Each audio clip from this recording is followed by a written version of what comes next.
Disneyland Paris, the most visited theme park complex in Europe, is located just a few miles outside of Paris, in the Île-de-France region of France. With 2 theme parks, 6 on-site hotels, and a shopping and dining complex, there will always be something for everyone to do.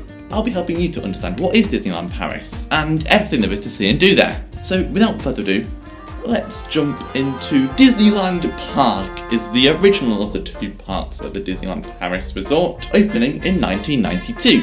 Disneyland Park and Disneyland Paris are often confused, so let me just clear something up really quick.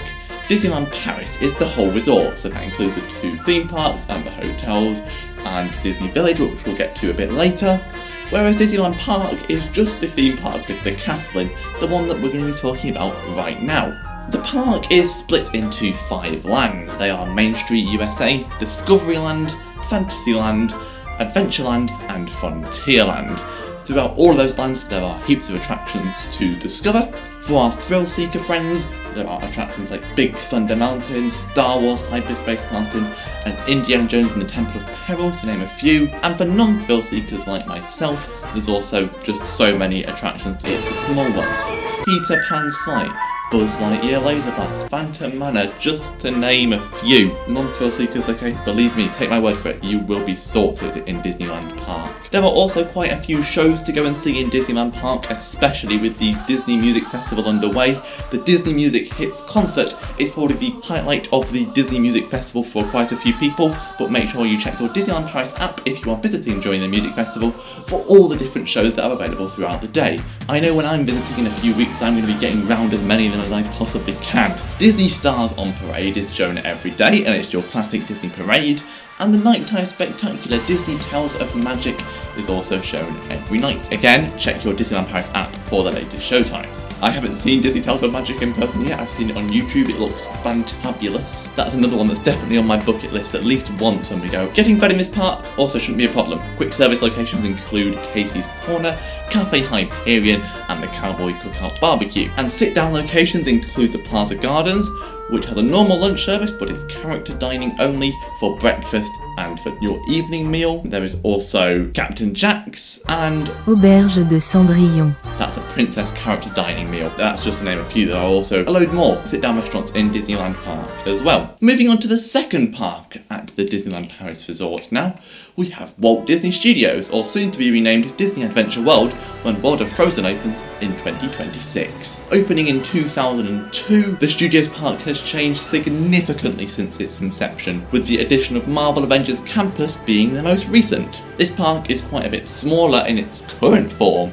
than Disneyland Park, so there aren't as many attractions. For our thrill seeker friends, there are rides such as Avengers Assemble Flight Force, RC Racer, Crush's Coaster, and the Disney classic, The Twilight Zone Tower of Terror. For us non-thrill seekers, there are rides such as Spider-Man Web Adventure, Slinky Dog Zigzag Spin, and Ratatouille l'Aventure totalement toquée de Remy, or, as I translated it to in Google Translate, Remy's Crazy Adventure. But one of the highlights of this park aren't its rides, but its shows. There are 3 shows that are a standout to me. Alice and the Queen of Hearts Back to Wonderland, Together, a Pixar musical adventure, and my personal favourite, Mickey and the Magician. Quick service locations in this park include the newly opened Hollywood Gardens inside the brand new world premiere building, which replaced Studio One as the entrance to Walt Disney Studios, and Stark Factory, which is located in Marvel Avengers Campus. There are currently only 2 sit-down restaurants in this park, Pim Kitchen in Marvel Avengers Campus, and Bistro Chez Remy in the Ratatouille area. However, in 2026, a massive expansion will open its gates to guests. This will include the world of Frozen, a massive lake called Adventure Bay, where nighttime spectaculars will be held, and a small Tangled area. Later on, but not opening with the expansion, an up-flying carousel attraction will appear, like the one I'm showing you now in the concept art, as well as the world's first Lion King land, with a log flume down Pride Rock. And I believe that is scheduled to be opening in 2028. On the topic of massive transformations, Disney Village is also undergoing one, with some new shops, Disney Style, Disney Glamour and Deco by Disney already open. The highlight of the village, for me anyway, is definitely World of Disney, a ginormous Disney store filled with anything you could ever want.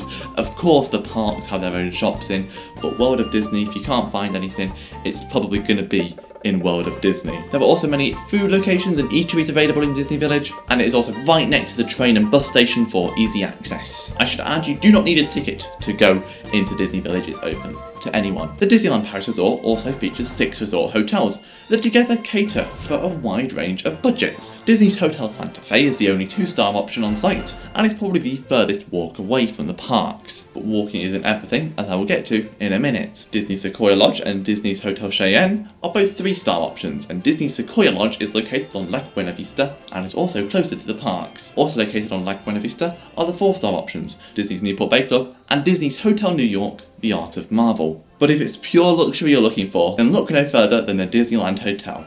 It is located right on the entrance of the Disneyland Park, so basically you go out of your room and you're already in the park. What more could you ask for? There is also Davy Crockett Ranch, which is located so much further away from the park you can't walk, and you must have a car to be able to access the park.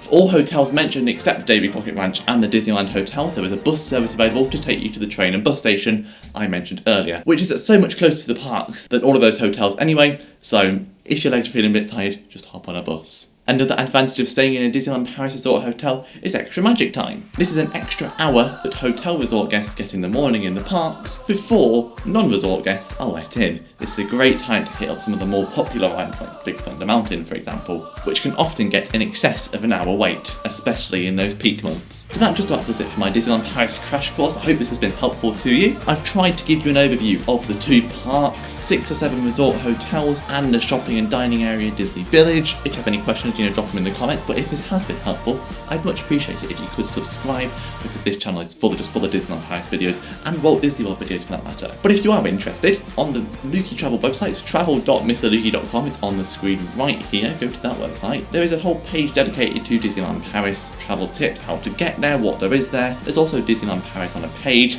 if you want everything summarised on one A4 piece of paper. But apart from that, thank you very much for watching, and I'll see you real soon.